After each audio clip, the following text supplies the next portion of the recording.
Hop, Dilshod aka, Qorasuvdagi premium uylarimiz haqida ko'pchilik qiziqdi. Qurilish sifati haqida bitta aytsak, chunki bir nechta xabarlarni o'qidik.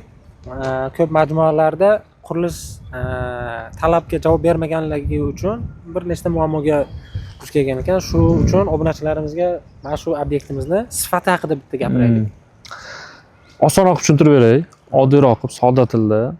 Qurilish sifatimiz, misol uchun oddiy bir jarayondan olsangiz ham sifatimiz juda yaxshi. Misol uchun oddiy bir beton.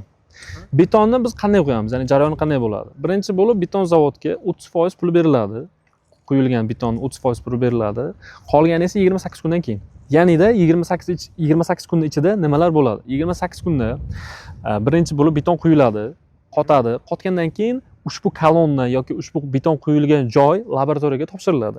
Agarda ushbu kolonnada biz standartga javob bergan, ya'ni davlat standartiga javob beradigan marka bo'lsa, ya'ni 300 dan kam bo'lsa agar, ushbu joy qo'parilib, yana qaytadan beton zalvat qilib beriladi. Bu beton zavod bilan shunday kelishganmiz. Ya'nida любой blokimiz, любой blok, kolonna, beton qayerda beton quyilmagan bo'lsin, hammasi kamida 300. Ba'zi bir majmualarda menimcha tekshirishmaydi bu narsani o'zi uchun. Ba'zi majmualar o'zi sal beton markasini kamroq qiladi, endi xarajatni kamaytirish uchun. Bu qimmatroq ham bo'ladi. Da, o'zi qimmatroqqa tushadi. Shuning uchun premium tipdagi xonadonlarda beton nazorati mana shunday standartga javob berish shart. Ya'ni sizga aytib bergan strukturam bo'yicha betonlar quyiladi o'zi. Haqiqiy beton, ya'ni haqiqiy qurilishda, sifatli qurilishdagi beton xuddi mana shu qurilish shart. Ya'ni har bitta kolonnasidan tortib beton markazi davlat standartiga javob beradi. Lekin bizni plyus tomonimiz nimada? Ya'ni ustunlik tomonimiz degan bo'ladi. Davlatning o'zining standarti bor. Oddiy bir betonda 300 marka. Betonda ham bor, armaturada ham bor, g'ishtda ham bor, o'zining standarti bor. Davlat standartidan bizlar 40% ziyodroq qilib berganmiz. Betonni ham, armaturasini ham, g'ishtini ham, ya'ni standartdan 40% ziyodroq. Bu nimaga qilingan? Nimaga? Misol uchun yaqinda Turkiyada, yaqinda bir 10 yillar bo'ldi menimcha, Turkiyada zilzila bo'ldi.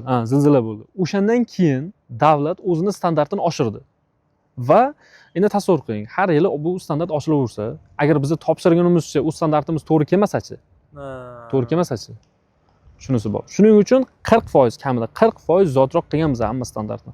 Beton marka, armaturaning sifati, armaturamiz simvoli birinchi sortli armatura, ya'ni qaytib ishlanmagan armatura. Birdaniga splavdan chiqarilgan, ya'ni misol uchun oddiy bir kondan olingan temir, kondan splavga qilingan va birdaniga armatura. Tushunarli. Xullas qilib aytganda, sifat darajamiz yuqori. Bemalol. Buni obunachilar qanday tekshirsa bo'ladi? Obunachilar emas, o'sha keladigan xaridorlar o'sha sifatliligini Xolasalar laboratoriya natijasini beraman. U Laboratoriya. Bemalol. Yo'q, yashaydigan narsa yo'q. Любой kolonnamizni, любой qavatimizni, laboratoriya natijalarini shunday taqdim qila olaman sizga. Muammosi yo'q. Tushunarli.